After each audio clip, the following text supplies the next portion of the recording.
Hi there, and in this lesson we will talk about editing in motion, and this is my favorite topic. I think that this is a trick that can better reveal to us the concept of motion design and the concept of my personal North style. Cutting the corners, that's the basic rule that we should use. We can use our personal experience or some tricks from cinema.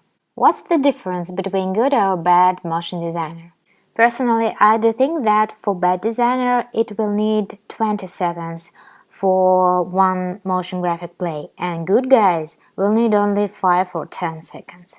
So cool guys need less time to reach the same level of impression effect of the viewer or to reach the goal of the video. That's why I decided to pay your attention to this trick, editing in motion. To describe what I mean, my friend should move his ass, take a knife and a woman, and go outdoor to film this video for you. It took him about 30 minutes, including editing. Эй, Тань, лови! Эй, Тань, лови! Everything is pretty clear. First screen, he throws the knife. As we see, there is just a tree and the knife falls down. The camera is following the knife path. Second screen. The knife is inside the tree. And the camera is following the imitation of the knife's path. We should just find the middle moment without Alex in the screen. By the way, these guys are my friends and the Alex is the author of this course and I'm just a voiceover. So we should find the moment that can suit to our cutting or editing. Voila! It takes us 2 clicks. In real life, it will take Alex, I don't know, maybe 2 weeks of practice of throwing the knives. Then probably he can even hurt his girlfriend, or I don't know, maybe he will need more girls to finish this video. Oh my god. So with the help of this effect we can do unreal tricks. And motion-savvy designers know that we can use this trick not only in cinema. There is one more nuance. As we are talking about the topic about editing in motion, so our camera follows the knife path, but we can add a tiny thing that can make this effect more expressive. So here in this video we see that after the knife have reached the tree, one can see that it has a vibration. So we create the impulse after hitting the tree.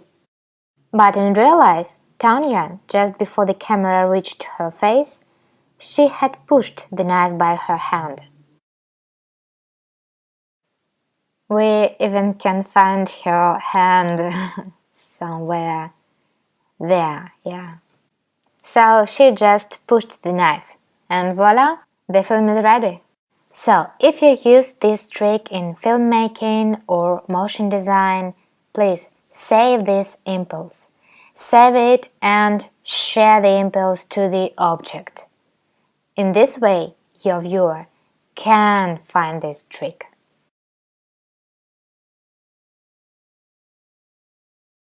As Alex did it just for fun, so he didn't edit the video ideally.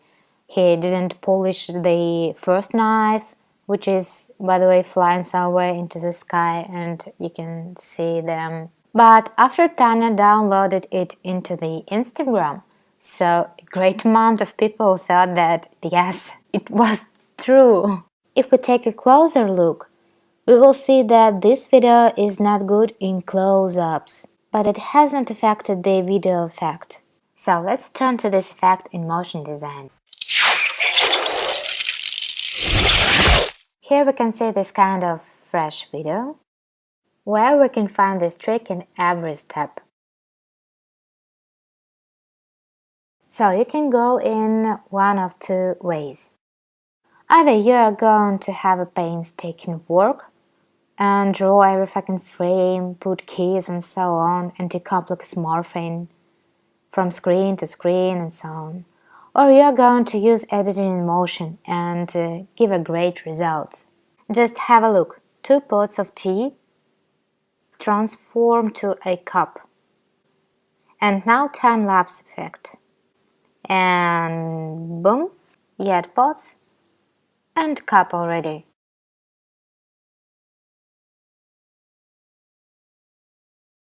Here one can find the vector of move. 2 pots meet each other, and also there is an impulse after the strike. Here we can save a lot of time to create this effect. And we reach the idea of the video. We don't miss something in this video. We just make the dynamic effect. We also short the time of thinking. We just make a brief morphing and do it nice and expressive. One more example, it's a Google logo. One can see 4 dots and they transform to the microphone. It's enough information for a viewer. But when we have a look by time-lapse effect, we see this moment of destroying. The author of the video just left the main directions of the dots. The colors are the same and the main blue dot has the right movement to become a microphone. Yes, this is the main object of this video. And that's enough for our viewer, because the animation of non-main object becomes secondary. Our imagination solves this problem by itself. I'm toying with you, psychologically. I would like to show you one cool example of editing in motion and using this trick.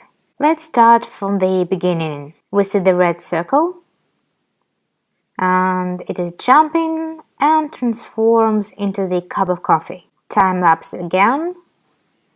Here is a circle yet, then it is some kind of stretching, and that's all. We see just our cup, our final object. But the author leaves the impulse of movement. The cup has a tiny move down and has a little shaking. That's how the author saved the energy of the previous circle. Pretty clear. Needless to show you how it works. Personally, I do think that you should try it by yourself. You know all the hacks and all the techniques. You can create according to these knowledge and rules any complex objects. You just should follow the principles. So, let's go!